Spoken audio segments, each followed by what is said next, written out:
Gut, dann so ich alle schönen guten Morgen haut an der Chamber den Kollegen an noch den Petitionären. Wir sind heute Morgen zu Summe kommen für Petition über die demande von einer mise en place von einer commission d'enquête pluridisciplinaire indépendante censée conclure sur la réalité sanitaire, statistique, scientifique et politique pour la période Covid-19 au Luxembourg. Das ist der offizielle Titel, der hat die Petition herangereicht an gut 4.986 Signaturen. Das heißt, dass er selbstverständlich recht hat für uns Chamber, Ideen, Demonten, Petitionen explizieren zu kommen. Auf unserer Bank hat sitzen neben Madame Francine Klosener, die Präsidentin von der Petitionskommission, als Herr Gilles Baum, der Präsident von der Kommission, und natürlich Martin Depré als Gesundheitsminister. Meng Rolle als Schust für die kurze Introduktion heute zu machen, da gehe ich weiter. Und Madame Francine Klosener als Präsidentin von der Petitionskommission, die durch diesen Debat wird feiern. Madame Klosener. Merci, Herr Präsident, und herzlich willkommen in der Chamber, Herr Gudgil, für die Präsentation von Ihrer Petition, die schon für eine längere Zeit schon herangereicht ging. Und den Debat war paar Mal schon programmiert, oder man müsste verloren gehen, unabhängig von uns auf von ihrem Willen, waren immer die Verleihungen neidisch. Wir sind mal froh, dass wir den Debat heute können haben. Er hat 10 Minuten Zeit für ein Exposé zu machen am Anfang von ihrer Petition, für was Ideen sehen, aber da ist vorstellt. Dann hat ein Deputat eine halbe Stunde Zeit, für Fragen zu stellen. Da wäre natürlich unter Gesundheitsminister Madame Depré, für auch eine Prise de Position zu machen. Und dann hat ihr das Schlusswort. Wenn der Debat rüber ist, der rausbegleitet gehen, und dann haben wir eine Deliberation am Huis-Clos, für ihre Konklusionen zu ziehen, und dann gibt es rankommen, und da können die Konklusionen von uns mitgegeben. Voilà, dann gebe ich das Wort, Herr Gudgil.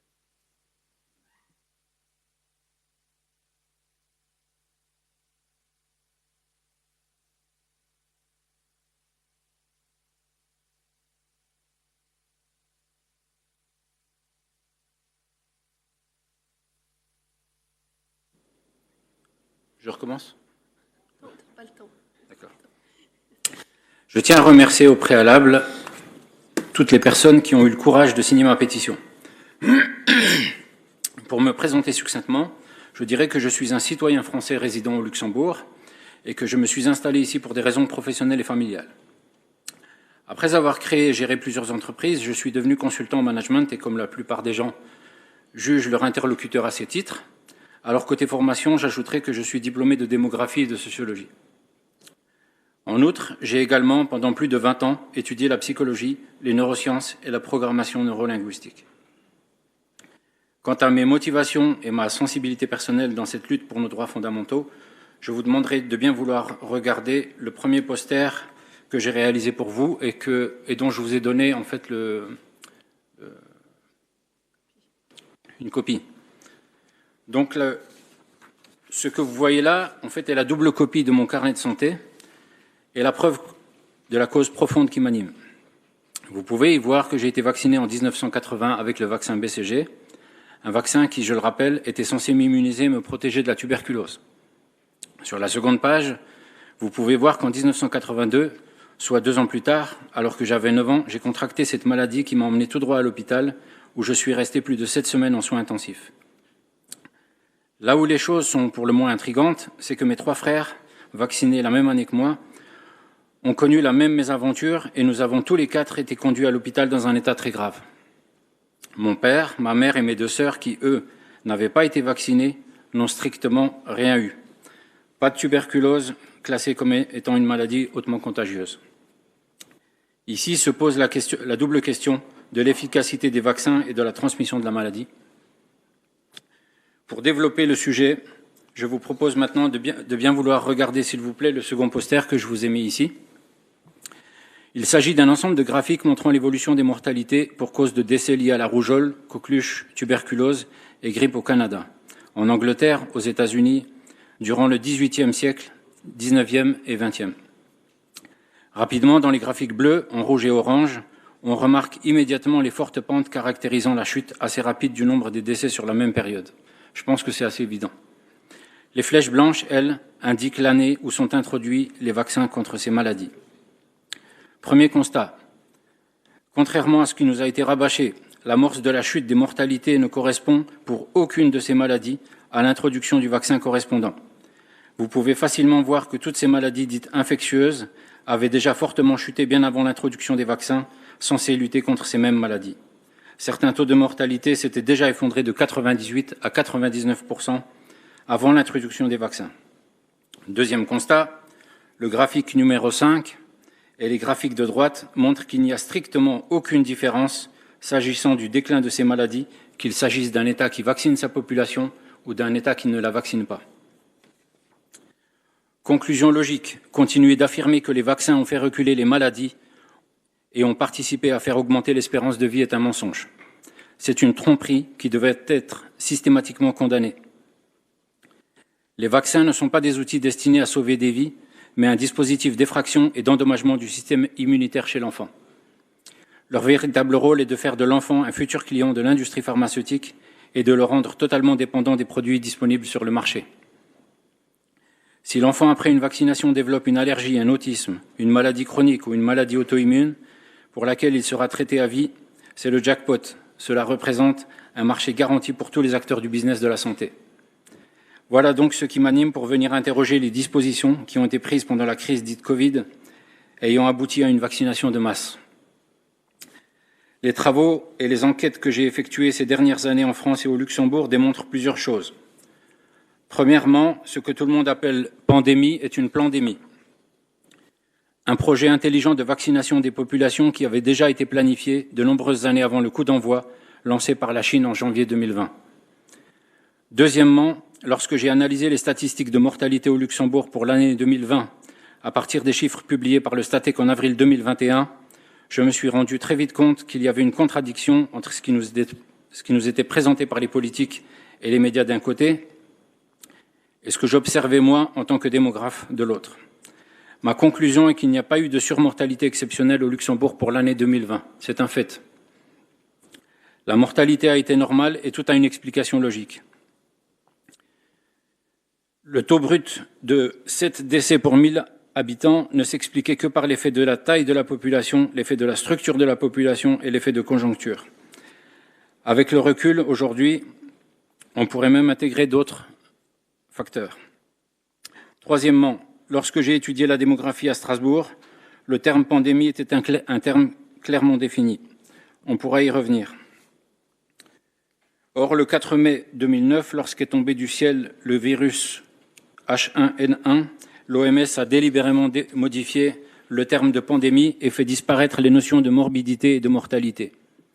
Sans cela, on n'aurait pas pu classer la grippe dite Covid comme étant une pandémie.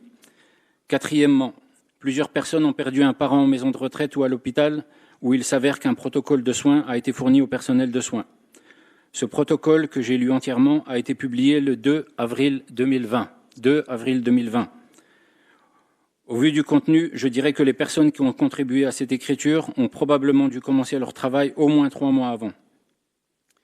Dans ce protocole, on y lit notamment que le remdesivir de la société Gilead a été choisi comme traitement alors que le produit n'a reçu une première autorisation conditionnelle de mise sur le marché que le 3 juillet 2020, soit 3 mois après avoir été introduit par le collège médical dans ce protocole. Je vais passer sur les effets secondaires. Nous aimerions comprendre comment le collège médical de Luxembourg savait-il qu'un traitement allait-il recevoir une autorisation de mise sur le marché. Qui a écrit ce protocole qui a été publié le 2 avril 2020 et qui a le plus influencé son contenu? Je rappelle que je représente ici, au même titre que vous, les 5000 luxembourgeois qui ont soutenu cette pétition. 5e point, en 2021, j'ai interrogé 95 personnes vaccinées lors d'une enquête portant sur les effets indésirables et secondaires des vaccins anti-Covid-19. Savez-vous combien de personnes ont déclaré avoir été victimes à minima d'un seul effet désirable? C'est 1 personne sur 2. Cela va du mal de crâne, bras douloureux à la fibrillation cardiaque ou à l'absence totale de règles. Certaines réponses ont été choquantes et ce sont les femmes qui ont visiblement payé le plus cher. Les témoignages spontanés ont été souvent empreints d'émotions encore vives. D'autant plus que ces personnes se sont senties forcées de se faire vacciner pour pouvoir garder leur travail et à cause aussi de la pression sociale. Ne pas perdre leur job pour ramener un salaire à la maison était la priorité.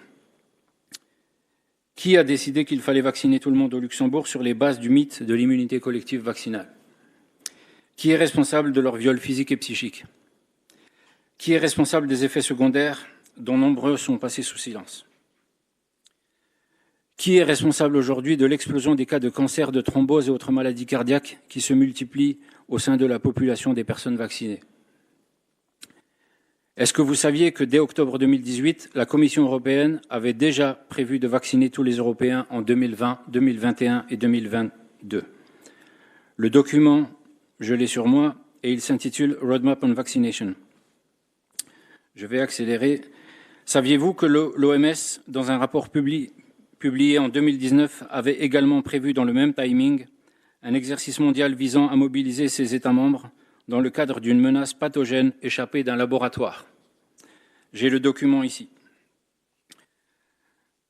Donc, la sous-commission d'enquête censée faire la lumière sur la gestion de la Covid-19 aux États-Unis a publié le 15 février dernier, sur le site même de la Maison-Blanche, un rapport accablant sur la façon dont les Américains ont été manipulés ces dernières années.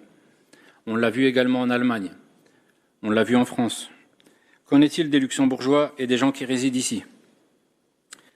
Les représentants du peuple que vous êtes vont-ils également se prêter au même exercice démocratique que leurs homologues américains? Moi, je pense que les Américains nous montrent la voie et qu'il serait tout à votre honneur de rendre transparence et vérité à vos représentés. Dans ce rapport officiel, plusieurs membres de la Chambre des représentants demandent au nouveau gouvernement américain la poursuite pénale de... On a un problème avec le micro, je pense. Non? D'accord. Demande au nouveau gouvernement américain la poursuite pénale de toutes les personnes qui ont menti aux Américains et les ont manipulés. S'agissant de la manipulation, qu'en est-il exactement de tous les procédés étatiques mis en place à des fins de contrainte et d'orientation des citoyens? Dans le poster numéro 3 que je vous ai remis, je ne vais pas perdre de temps à le montrer, sur ce poster, vous pouvez voir un exemple de tract incitant la population du Luxembourg à la vaccination. Le tract s'intitule « 5 bonnes raisons de se faire vacciner ». Que peut-on y lire? Faites-vous vacciner pour décharger les hôpitaux. C'est faux, on le sait aujourd'hui. Même les plus jeunes peuvent être gravement atteints par la Covid-19. C'est faux. Les vaccins sont fiables et efficaces. C'est faux. Votre vaccination vous protège et votre entourage. On le sait aujourd'hui, c'est archi faux. La vaccination empêche de nouveaux confinements. C'est totalement faux. Passons. Sur le poster numéro 4 que je vous ai remis et dont vous avez la copie, vous pouvez y voir un lot d'écouvillons provenant des kits de tests PCR pris au hasard parmi ceux qui ont été distribués aux enseignants dans les écoles pour qu'ils les donnent aux enfants ici au Luxembourg. Sur la photo de gauche, vous pouvez constater que ces écouvillons semblent tout à fait normaux. Ils sont dans leur emballage d'origine et ne représentent a priori pas d'anomalie. Sur la photo de droite, une lumière noire est appliquée sur les tests. Que peut-on y voir? On peut y voir que si les écouvillons 1, 3 et 5 ne présentent pas d'anomalie, ce n'est pas le cas des écouvillons 2 et 4 qui, eux, présentent une luminescence au niveau de la matière terminale qui, elle, aurait dû être du coton stérile. Pourquoi est-ce que certains écouvillons présentent cette contamination et pourquoi d'autres ne la présentent pas? Est-ce que quelqu'un ici aurait une idée de ce que l'on pourrait découvrir en termes de molécules organiques et inorganiques en faisant analyser ces écouvillons au spectromètre de masse, par exemple? Dernier poster, et je termine là-dessus. C'est le poster que vous avez derrière moi. Mars 2021. Un grand nombre de personnes ont réalisé que les individus vaccinés devenaient quasiment tous électromagnétiques à minima au point d'injection.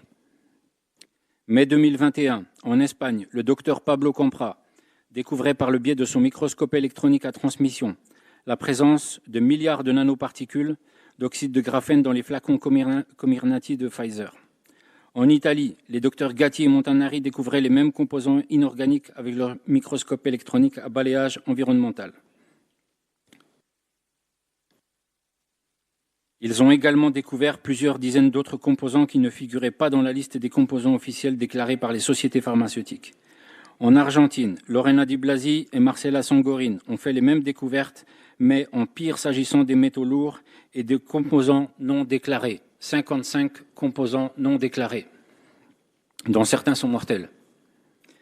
En Allemagne, en Angleterre, en Corée ou encore en Australie, même recherche, même résultat, même constat. Rappelez-vous qu'en août 2021, au Japon, le ministère de la Santé a fait retirer tous les lots des vaccins de la société Moderna en raison d'une découverte de contamination. Mais de quelle contamination parle-t-on? Aujourd'hui, tous ces chercheurs sont formels. Il ne s'agit pas d'une contamination, mais d'un véritable crime contre l'humanité. Un crime machiavélique, organisé et planifié depuis longtemps.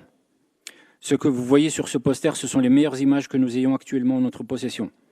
Ces photos représentent les nanoparticules disposées en nanoréseaux auto-assemblés.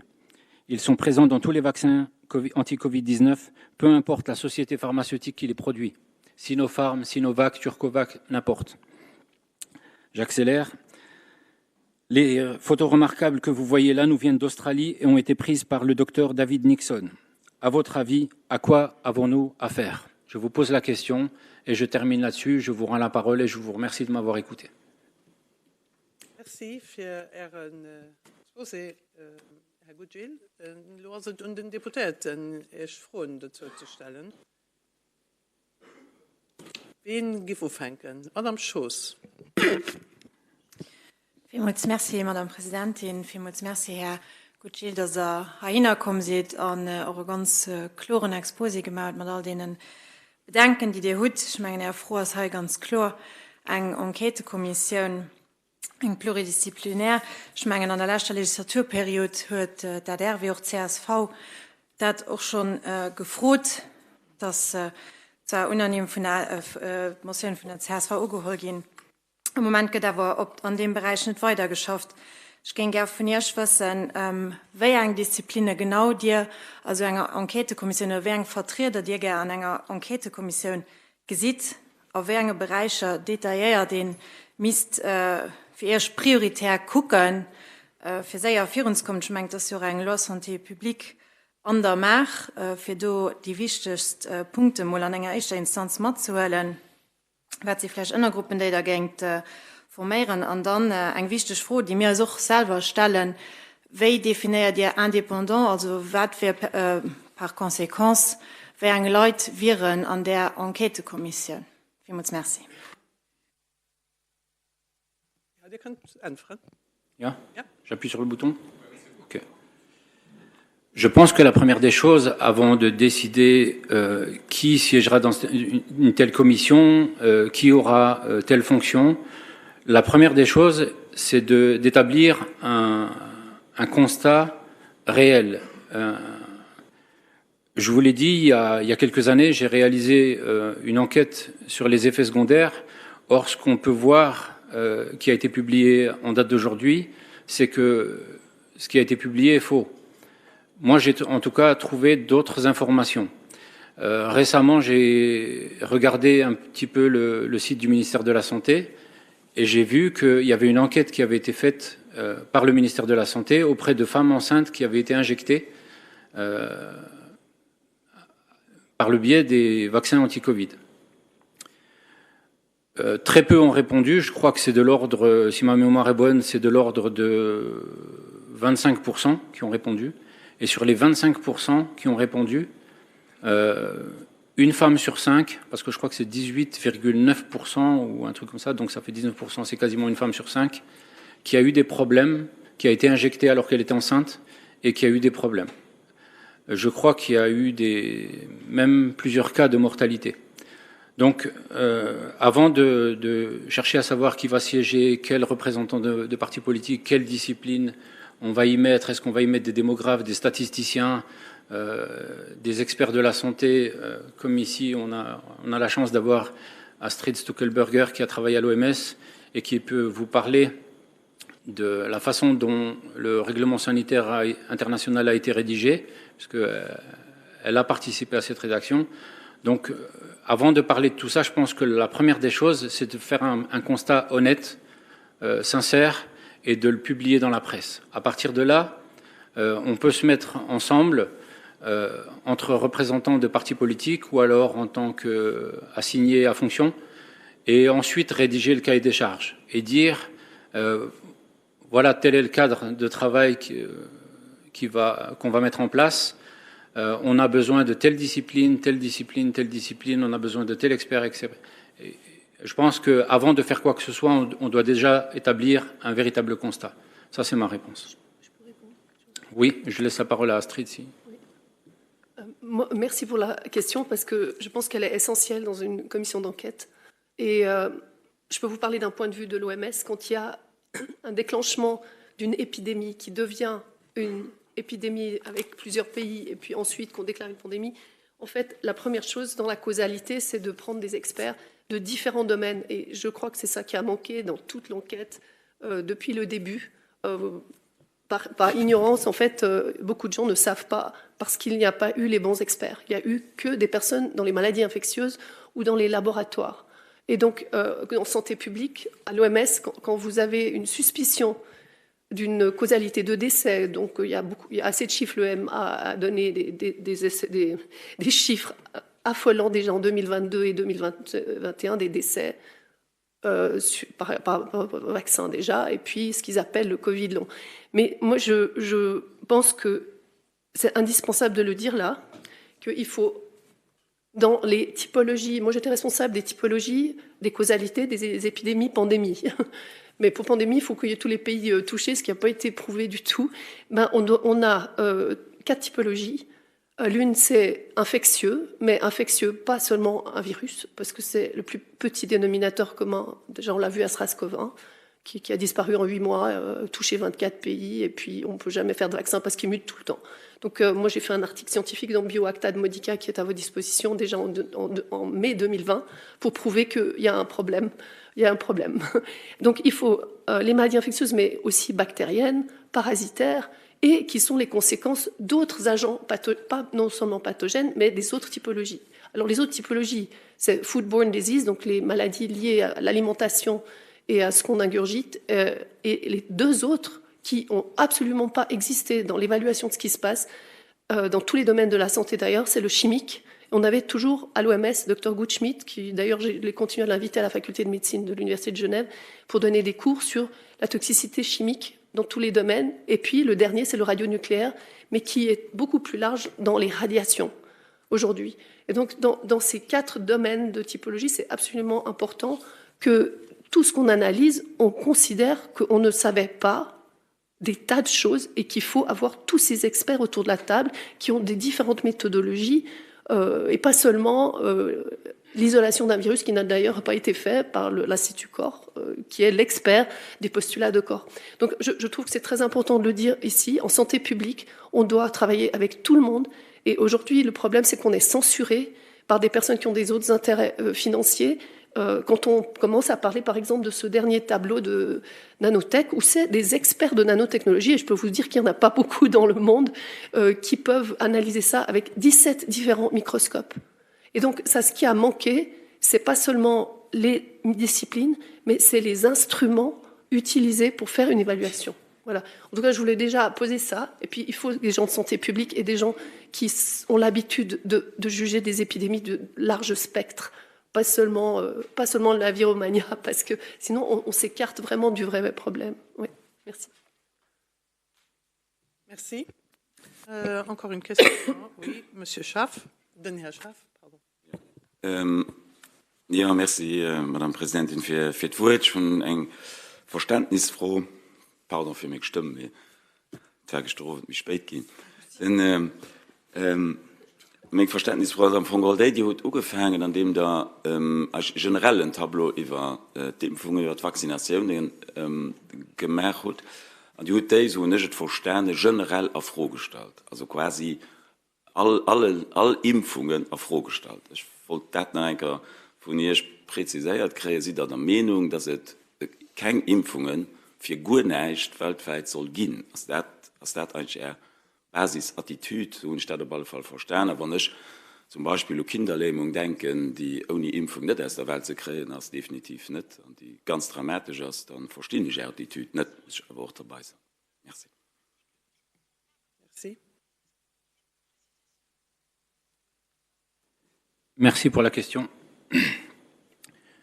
Mon avis, il est d'ordre général. Je suis un exemple concret de ce qu'on appelle l'escroquerie de la vaccination.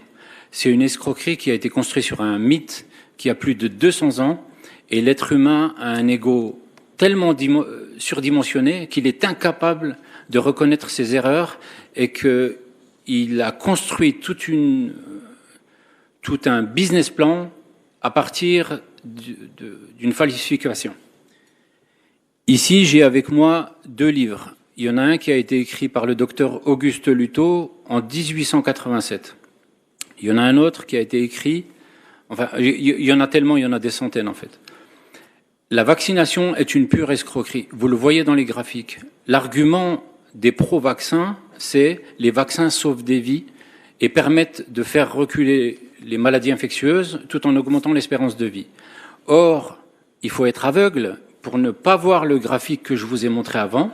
Il faut vraiment être de mauvaise foi pour ne pas le comprendre. Vous voyez que les maladies infectieuses avaient déjà reculé de 98 à 99% avant même que l'industrie pharmaceutique Rockefeller introduise les vaccins sur la vaccination, sur la santé publique mondiale. Je peux pas faire plus clair. En fait, les graphiques parlent d'eux-mêmes. Donc, est-ce que j'ai répondu à votre question? Oui, non? Je peux ajouter un petit truc? Oui. Oui, alors moi je veux ajouter quelques logiques aujourd'hui de la situation. C'est que le secteur privé, et on le voit à l'OMS, a pris d'assaut l'Organisation mondiale de la santé, et ceux qui produisent des vaccins sont pratiquement toujours les mêmes compagnies et de celles qui ont fait des dégâts. Donc on est obligé, en termes de politique internationale, de regarder de près si ces mêmes continuent à produire des choses qui sont délétères. On ne peut pas continuer. Donc dans l'enquête, d'ailleurs c'est ce que fait RFK, Kennedy, aux États-Unis. Il a mis sur pied une commission d'enquête sur MAHA, Make America Great Again, et donc il est en train de regarder les vaccins contre... ah oui, pardon. Faites l'Amérique en santé de nouveau. Et donc, tous les pays sont en train de suivre. Pfizer lui-même dit qu'il a fait des erreurs, et bien sûr, mais c'est pas la première fois. Donc, ils sont déjà en train de mettre sur pied des commissions pour analyser l'autisme, par exemple, dans tous les vaccins et les dégâts. Donc, en fait, on ne peut pas ne pas regarder ce facteur-là. D'autre part, avec les avancées scientifiques, aujourd'hui, la première chose à faire avant de développer quoi que ce soit qu'un vaccin, c'est que l'enquête est bien menée, qui n'a pas été du tout le cas. Les femmes enceintes n'ont pas été évaluées, les enfants non plus. Et ça prend 10 ans pour le faire. Donc, il y a un problème éthique de recherche, et il y a un problème politique, et il y a un problème scientifique que si quelqu'un a des anticorps de tuberculose, il n'a absolument pas besoin de prendre... C'est quelqu'un qui est en bonne santé aujourd'hui, c'est établi que finalement, il n'avait pas du tout besoin. Voilà, donc c'est très très touchy, parce qu'il y a des enjeux financiers énormes, mais Bill Gates a été responsable du plan d'action mondial de la vaccination de 2010 à 2020. Et j'étais là, et j'ai vu ça arrivé, le secteur privé a pris le dessus et a placé Ted Ross, qui était dans le comité de Gavi avant. Donc, si vous voulez, on ne peut pas ne pas voir ça aujourd'hui, et donc l'enquête devra aussi regarder ça. On ne peut pas éviter. Juste un mot pour répondre à votre question. Il y a un livre qui est magnifique, que je viens de terminer, et qui s'appelle La vaccination, la grande désillusion. Il a été écrit par une néphrologue américaine, en retraite aujourd'hui, je pense, qui s'appelle Suzanne Humphries. Ce livre est une mine d'informations, et je vous le recommande à tous, et je le recommande à tous les luxembourgeois. Une fois que vous avez lu ce livre, vous en sortez totalement bouleversé, et vous comprenez qu'en réalité, depuis 200 ans, nous sommes tous victimes d'une manipulation. Habile ou pas habile, volontaire ou pas volontaire, je ne sais pas, mais ce qui est certain, c'est qu'aujourd'hui, derrière la vaccination, ce sont des trilliards. Ce sont des trilliards qui sont détournés en termes de sécurité sociale, parce que les personnes, on les rend malades, et ensuite on paye pour les soigner. Ce ne sont pas les compagnies pharmaceutiques qui dédommagent les victimes, c'est l'État, c'est nous, c'est les impôts des gens. Par contre, qui vend les produits? Les sociétés pharmaceutiques. Qui engrange les bénéfices? Les sociétés pharmaceutiques. Donc il y a un détournement de fonds, et si la ministre de la Santé veut commencer à réaliser des économies en termes de budget, on devrait déjà commencer à creuser de ce point de vue. Maintenant, pour terminer et clore le sujet et répondre à votre question, ce qui a fait progresser l'espérance de vie et qui a fait reculer les maladies infectieuses, ça, tous les démographes sont unanimes, c'est le progrès social. L'hygiène, le lavage de mains, les protocoles en hôpitaux, la nourriture, l'alimentation, il y a tellement de facteurs qui ont fait progresser tout ça. Mais ce n'est pas les vaccins, c'est une erreur. Merci.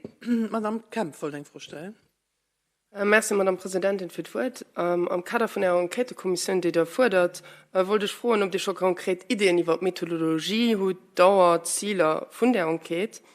Und darüber hinaus habe ich mir vorgestellt, das systematische Suivi von schwangeren Frauen, die gegen Covid-19 geimpft wurden, am Kader von der nationalen Impfkampagne, hat aber kein Element gewiesen, die positiv Relationen zwischen der Vorteile und Risiko von der Impfung gegen Covid-19 während der Schwangerschaft vorstellen soll. Was man dir dann eher Meinung fast? Merci vielmals. Merci. Herr Gudjil.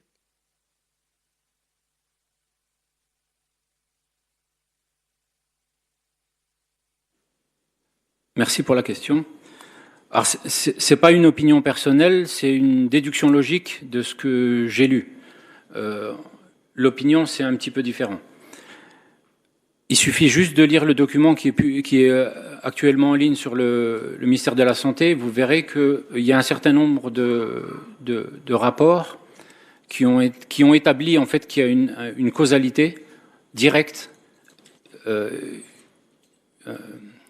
indéniable, entre le vaccin anti-Covid-19 et par exemple la mortalité dans, je crois, c'est 3 ou 4 cas où il y a eu décès tout de suite après du fœtus.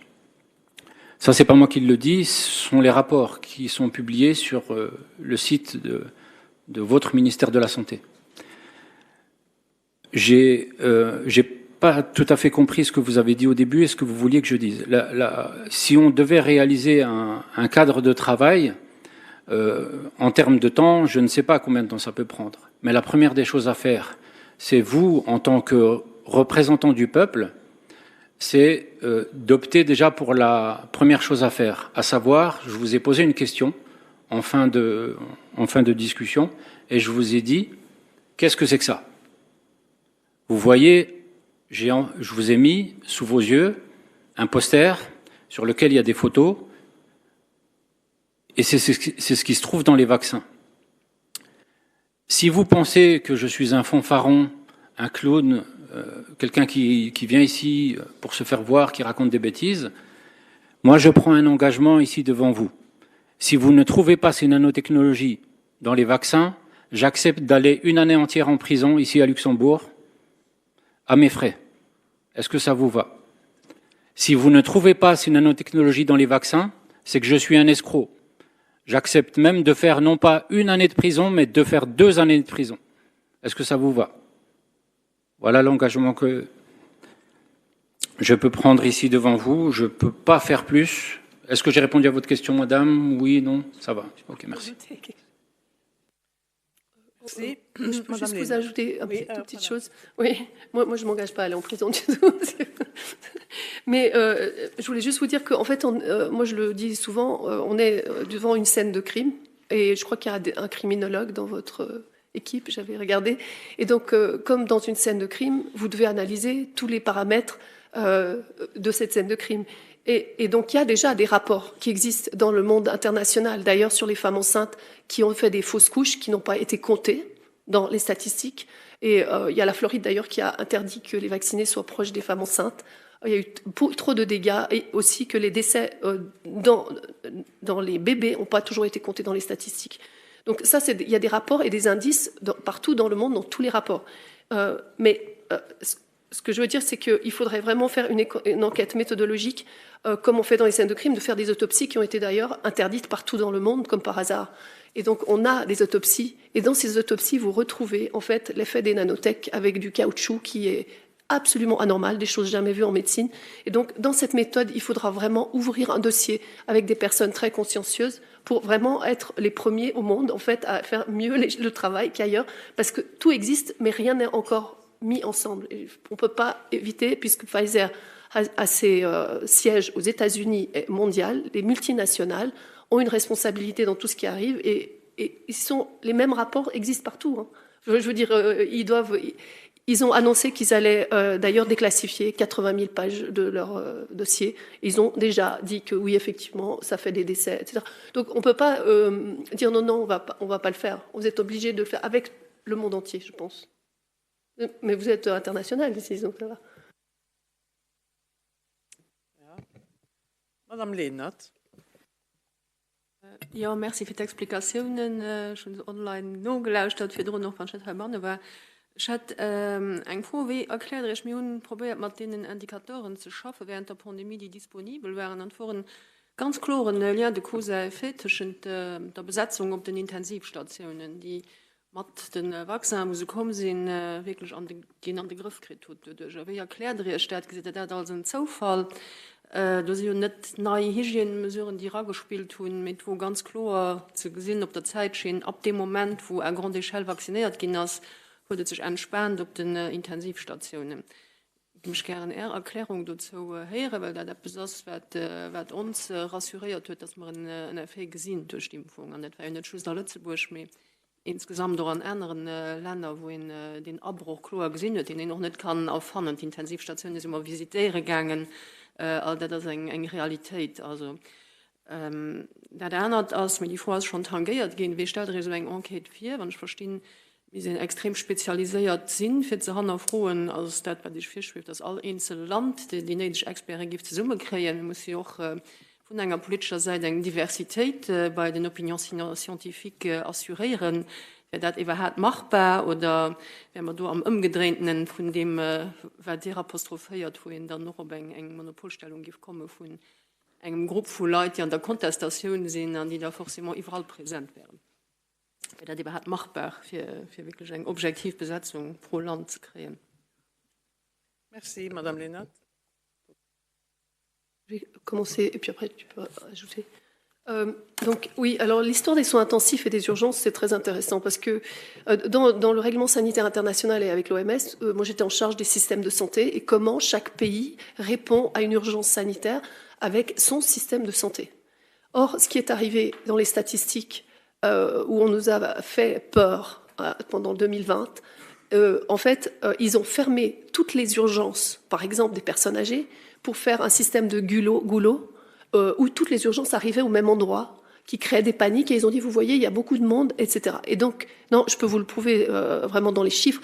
Donc, il faut comparer ce qui est comparable, je veux dire, et regarder tout le système de santé, comment il a opéré en 2020 et en 2021, parce que vous avez dit, il y a moins que. Il faut regarder, ça veut dire moins que quoi, en 2020 et 2021.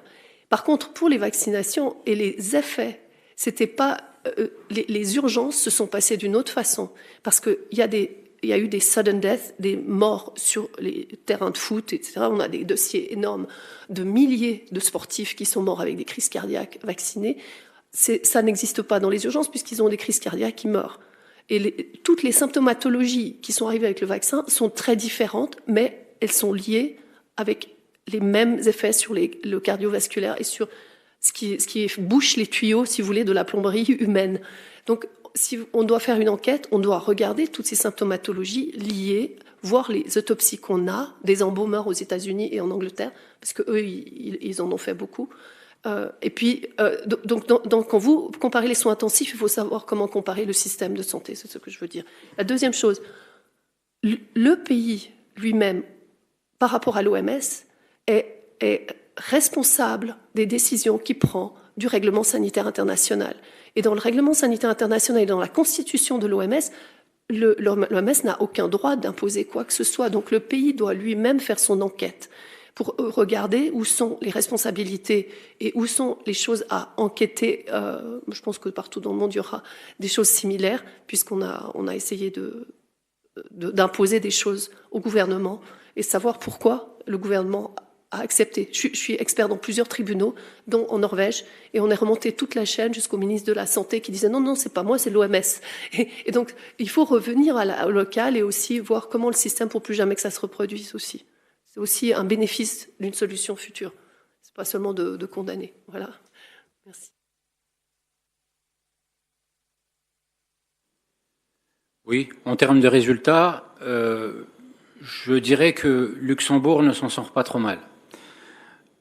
J'ai visité beaucoup de pays dans ma vie et je dois reconnaître que Luxembourg, c'est un pays magnifique.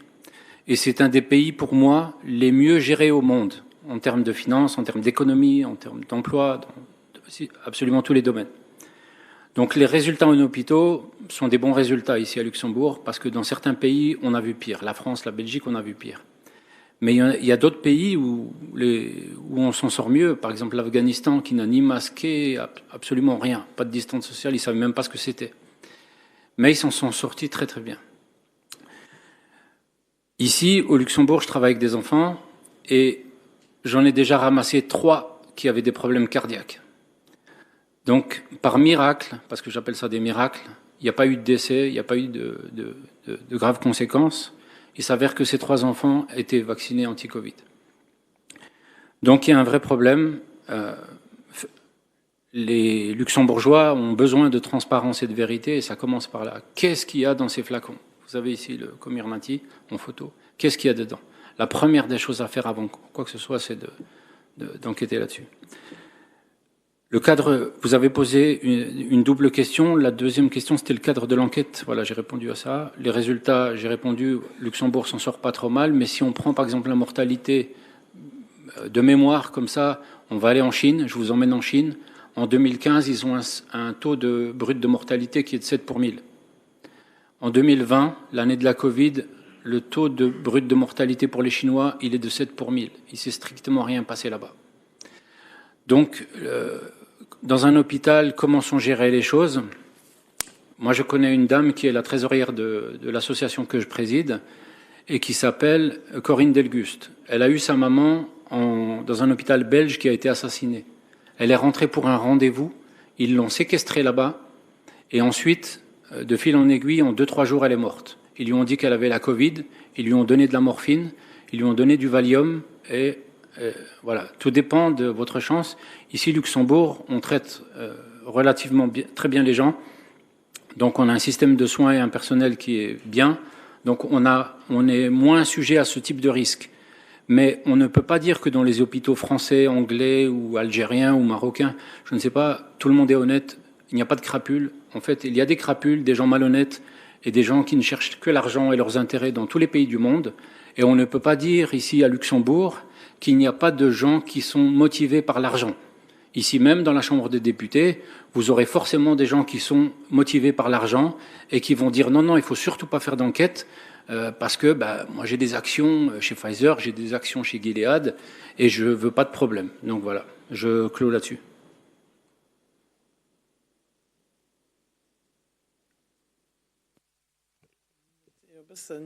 Aber schon mal Akkusationen vis-à-vis von den Deputierten.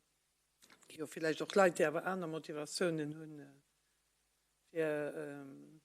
ihre Meinung zu vertreten, wie das Aktien von Pfizer. Oder lassen das nicht gelten?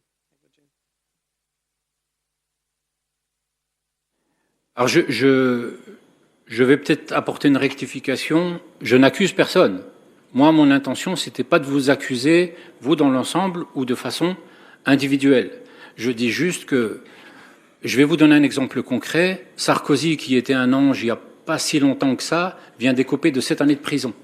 Donc vous voyez, en politique, il y a des escrocs autant que dans la boulangerie ou dans la pharmaceutique ou dans d'autres disciplines. Le monde de la politique au Luxembourg n'est pas 100% transparent. Moi, en tout cas, je ne peux pas le prouver. Mais, encore une fois, si vous l'avez mal pris, je suis désolé, mais je n'accuse personne. Ça va? Mais, habitant une ville assez riche de Luxembourg, je vois autour de moi, tout le monde a investi dans la pharmaceutique. Et tout le monde a investi dans les vaccins. Voilà, tout le monde a... j'ai autour de moi des gens qui gèrent des milliards, et tout le monde a des billes placées un peu partout. Et j'ai du mal à comprendre ou à percevoir ou à imaginer que dans une institution comme ça, personne n'a pas fait de placement en retraite ou des placements pour arrondir les fins de mois. Voilà, merci. Madame Schoß von der Repression. Ja, vielmals merci. Erstens wollte ich mal sagen, mir repräsentieren Lützeburg, Lützeburg, Belgien, Frankreich, also weiter so fordern. Ich meine, ich war in der Zeit nicht an der Chambre, aber ich begrüße mal, dass gesehen, dass Lützeburg nicht so schlecht geriert hat, die Zeit. Ich meine, du musst mal darauf fokussieren, damit es eine Menge echt froh. Wie repräsentativ, weil wir gehen ja eine Enquete der Sichtungen, fokussieren wir uns ja just hier auf Lützeburg, wie repräsentativ sind wir sind nicht responsabel, sondern mal wie an anderen Ländern geriert Chinas. Das ist das, und dann, weil du gerade paar Sätze gefallen sind, die ich auch persönlich nicht gut fanden, kommt es mir allererst froh, die ich für Drüscher gestaltet, wie definiert er independent, weil ich meine, schon so ein bisschen Gefühl, egal was die gang machen, es ging einfach nur immer gefragt gehen, ist dann das wirklich independent oder ist es nicht independent? Wie kann ich dann da rauskommen? Ich verstehe nicht, ich habe doch gerne unabhängig, mehr. Ist die Welt haut das noch, als all Mensch irgendwo, egal wo, 100%ig von den so, weil davon wollen wir ja ausgehen, independent, oder gänge wir es, dass eine Enquetekommission oder eine Gruppe, die in der Sicherung möchte, so vielfältig ist, dass ihn einen gewissen Independence hinkriegt, weil ihn eben Leute aus all den verschiedenen Sektoren hört, die auch gegensätzlich Interessen haben und dadurch sich gegenseitig auch aushebeln können. Du weißt, das ist am Anfang noch immer die wichtigste Frage. Wir hatten angefragt, Gruppe d'Experts independent, eine independente Enquetekommission. Wie kann ich das garantieren? Merci. Merci. Monsieur Goudjil.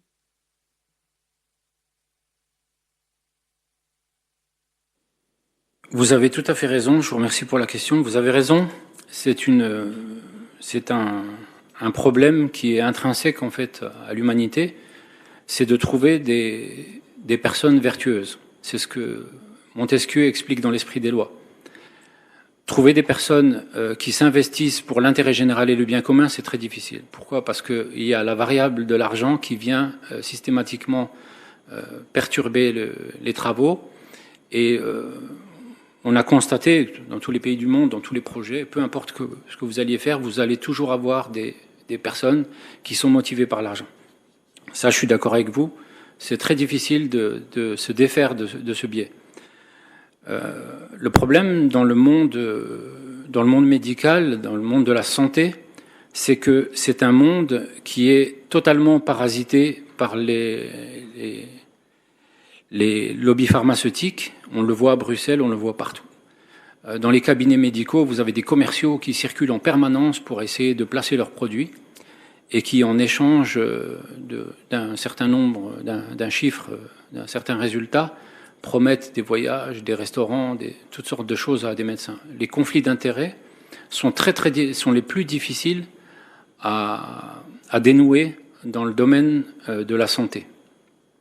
Ça, je suis d'accord avec vous. Comment réaliser un travail totalement indépendant? Il faut déjà savoir qui a des conflits d'intérêts et qui n'en a pas. On a vu dans d'autres pays, alors c'est peut-être pas le cas au Luxembourg, mais dans plein de pays, les gens qui étaient à la direction de la santé ou alors à certains postes au niveau de la santé, quand la pandémie ou pandémie a démarré, sont des gens qui avaient des conflits d'intérêts. On l'a vu, alors je suis désolé de repartir encore sur l'exemple français parce que je suis français, mais en France, il y a énormément de personnes qui ont été impliquées dans des conflits d'intérêts. Et les chiffres se montent à plusieurs centaines, peut-être même des millions d'euros. Donc, le cadre de travail est à établir, ça c'est clair. Il faut établir un cahier des charges, comment créer une commission d'enquête, avec qui on va travailler. Mais il faut le faire avant tout avec des personnes dénuées de tout conflit d'intérêt, ça c'est très important. Et surtout, de le faire avec des personnes engagées, motivées, et surtout qui ont une certaine proportion de vertu en eux. Si ce sont des personnes qui sont vicieuses, l'enquête sera viciée. Mais si ce sont des personnes qui sont vertueuses, moi je pense qu'ici, dans la salle, j'ai regardé vous savez, un visage, ça en dit très long. Il y a des gens qui ont un visage qui se ferme. Voilà, quand on a fait un petit peu de... Enfin, bref, je ne vais pas rentrer dans d'autres disciplines, mais je suis sûr que... J'abrège. D'accord. Oui. On a encore deux questions, mais une heure trop froid. Je veux juste suggérer une chose. Und da muss man aufschließen, weil wir sind eigentlich schon ein bisschen über Zeit. Ich bin nach Madame Bernard und Madame Lehnert, die nach Giffen, vielleicht Madeleine dann hier froh an der nächsten Stelle. Madame Bernard fängt an. Merci, Madame Präsidentin.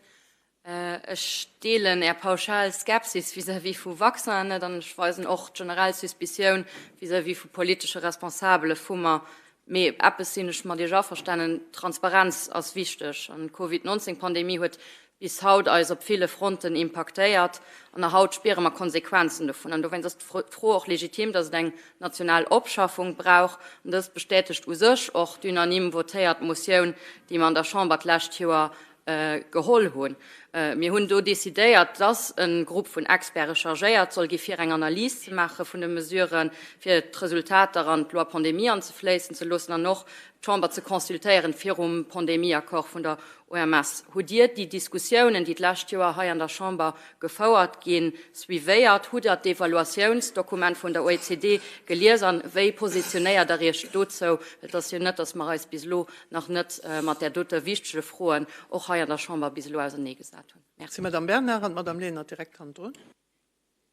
Ja, merci. Ich wiederhole das nicht. Das so, ich wollte darauf hinweisen, dass wir für die Fall offen waren, für abzuschaffen. Und zwar 360 Grad. Die Pandemie hat ganz viele Implikationen sozioökonomischer Art auf dem Gesundheitsplan. Aber nicht mehr froh. Dir schwätzt von Sende Krim ganz gern.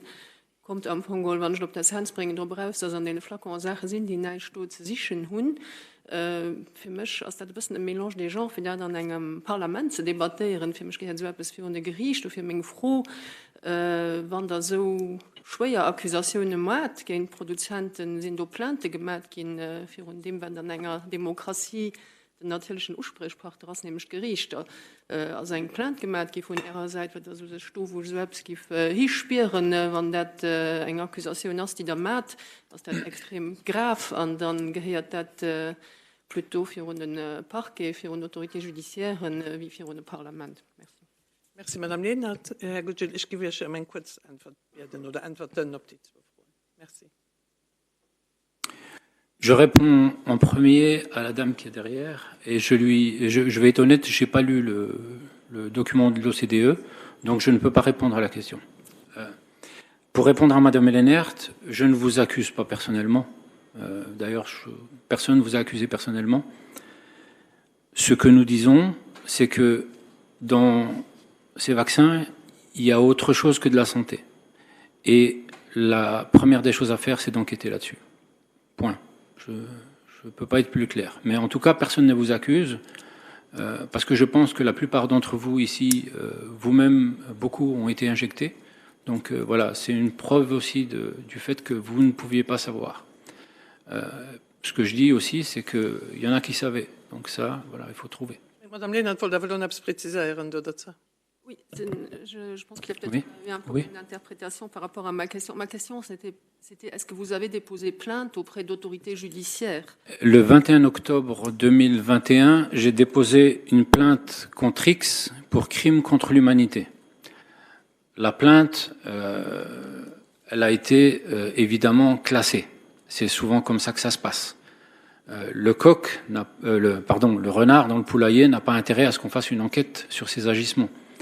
Donc voilà, en termes d'allégorie, ce que je peux dire. Donc finalement, dans tous les pays du monde, vous avez une autorité, une minorité de personnes qui est au pouvoir et qui va mettre en place des outils pour se dédouaner et pour neutraliser toute action du peuple visant à les déstabiliser.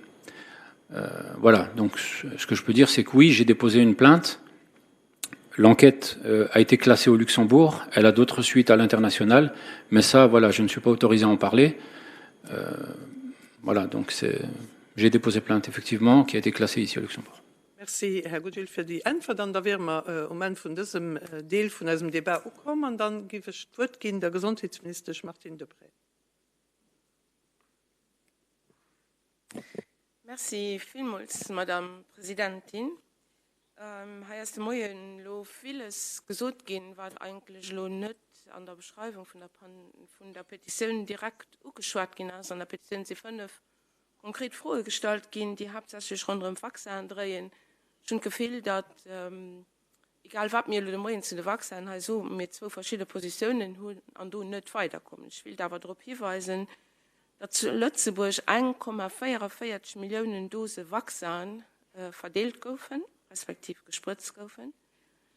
Bei all denen Dosen Nummer 2500 FE indésirable bestätigt gut. Davon waren da über 70% nicht graf, das waren Kleinigkeiten. Und bei all den Dossien, die bislo rauskommen sind, was da 35 sind, wo Plante gefordert sind, gegen FE von Wachsen, als bislo sind Affäre finalisiert gehen, wo kein Lien kausal ist, aber bei einem als Lien kausal gemacht gehen, aber bei zwei sind wir am Gang, eine Indemnisation zu fixieren. Das sind die Zahlen, die wir am Ministerium haben zu den Wachsen. Zu den Wachsen ist immer ganz transparent kommuniziert gehen, Niveau von der EMA, Niveau von den verschiedenen Produzenten von Wachsen. Die fand von der Sicherheit geht überall, ob der EMA lernen zu den verschiedenen Wachsen. Prozeduren, mit denen sie zugelost gesehen, als alles integral transparent dokumentiert. Das sind Fakten, ich komme aus einer Sport von Berufen, wo ich eigentlich mit Fakten argumentiert und dafür denke ich, dass wir so Niveau von den Wachsen nicht weiterkommen. Was Position von der Regierung belangt, zu ihrer Demande für eine Kommission d'enquête anzusetzen, will ich einen Rapport machen von all dem, was ich kennengelernt habe, seit ich an dem Beruf war in NRW bin, das ist von November 2023 schon. Die hat wieder gesagt, le Luxembourg ne s'en sort pas mal. Ja, das bestätigt von der OCDE, auch wenn ich das nicht gelesen habe. Es ist 3 Seiten, das ist nicht dramatisch. Seit 13, 14, 15 kann ich lesen gehen, was sie dem Lützeburg ausstellen. Dann sind wir zu Lützeburg mit dem Hochkommissariat der Protection Nationale gut aufgestellt. Wir waren am Anfang das erste Land, das direkt ein Cellule de Crise angesagt hat. Und wir werden noch weiter mit dem Hochkommissariat zusammen schaffen, für eine Strategie nationale de Resilienz umzusetzen. Am Kader von der WHO, die oft erwähnt wird, gibt es etwas, das heißt UHPR. Da wird geguckt, wie resilient Länder zu der Pandemie sind, wie resilient Gesundheitssysteme sind. Auch du als Lützeburg in von den nächsten Ländern gewesen, was mitgemacht hat, und du sind wir am Gang als Revue zu exekutieren. Dann haben wir einen solchen Gesetze gehabt, die immer in der Chambre diskutiert werden, die avisiert werden vom Staatsrat. Und wir haben noch einen Überbleibsel von dem Covid-Gesetz, was wir diskutiert haben an den letzten 7 Monaten, wo es nach Masken an dem Vaccin geht.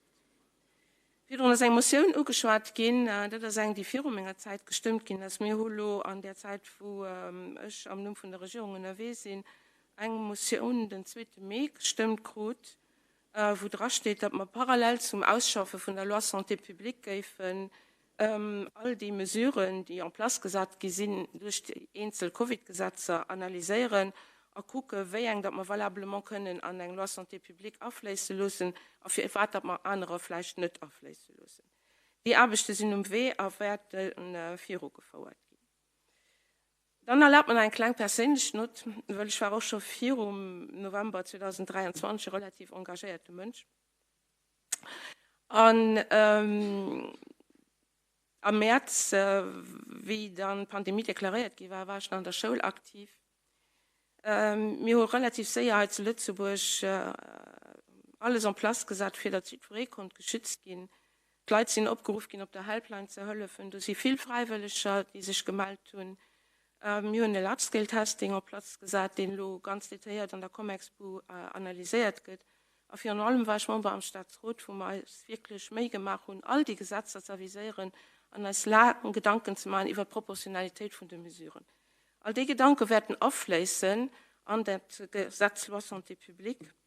Und die hat nach einem Satz gesagt, der mir gefallen hat, le personnel est bien. Wir also Personal als nicht nur gut, als exzellent gewesen, als 4 allem exzellent gewesen, auch während den 3 Jahren Covid. Da gestern war ich einen Film gucken, mit viel Gesundheitspersonal. Aber wir eigentlich aus der Pandemie sollen sehen, dann ist es wie wichtig das Gesundheitspersonal ist. Und wir sollen uns konzentrieren darüber, dass das Gesundheitspersonal auch in Zukunft ein sicheres Environment schaffen kann. Und da sind Wachsen in Teil davon. Merci. Merci, Madame Minister. Und dann wären wir am Schluss vom öffentlichen Teil gekommen. Das heißt, Herr Gugil hat das Schlusswort.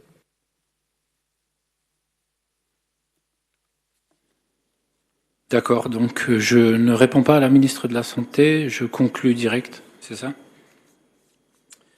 Alors je ne suis pas tout à fait d'accord avec ce que vient de dire Madame la ministre, qui minimise beaucoup les effets et les responsabilités des uns et des autres. Ça, c'est normal, c'est de bonne guerre. Luxembourg s'en sort bien, je dis oui, ça c'est vrai, comme tous les pays d'ailleurs.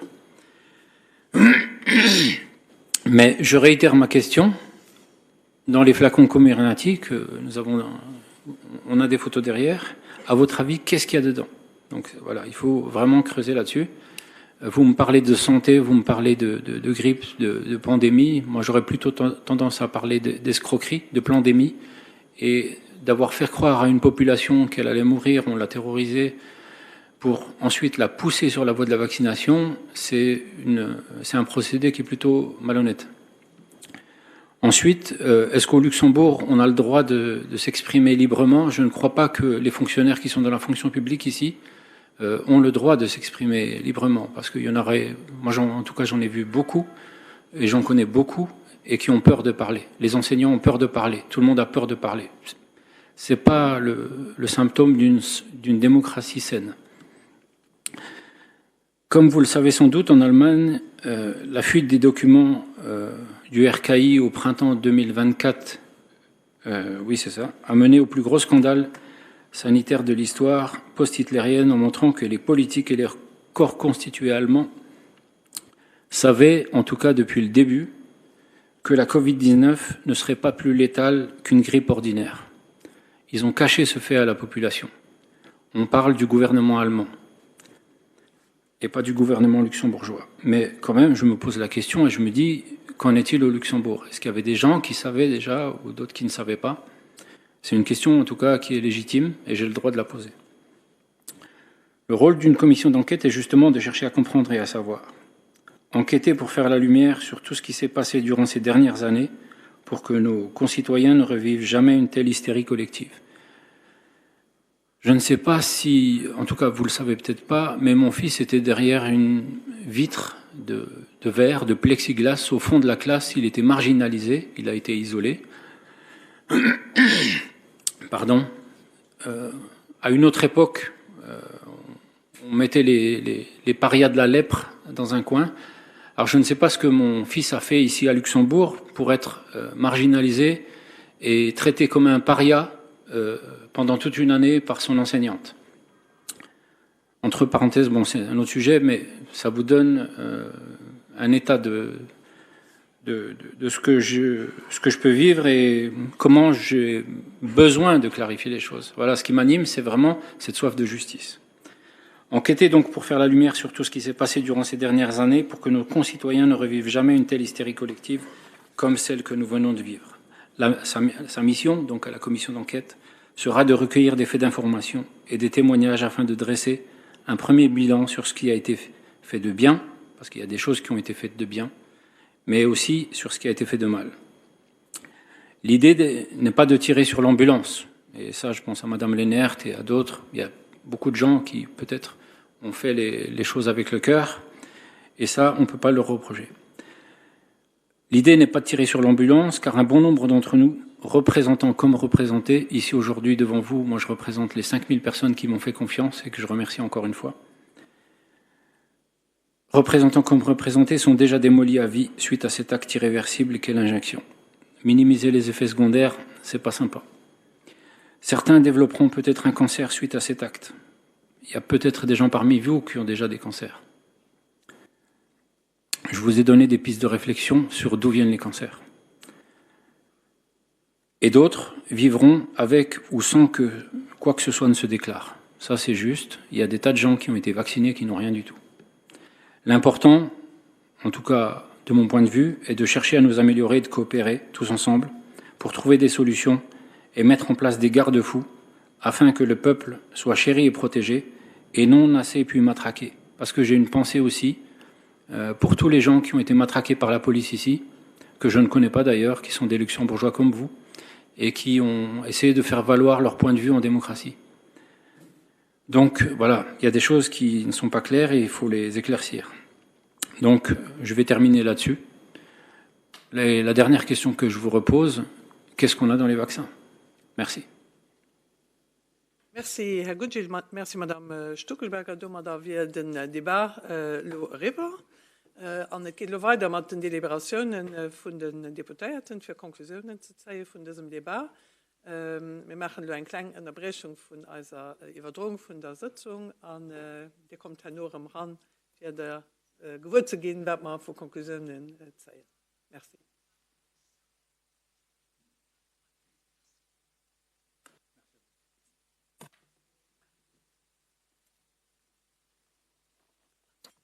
Un petit peu comme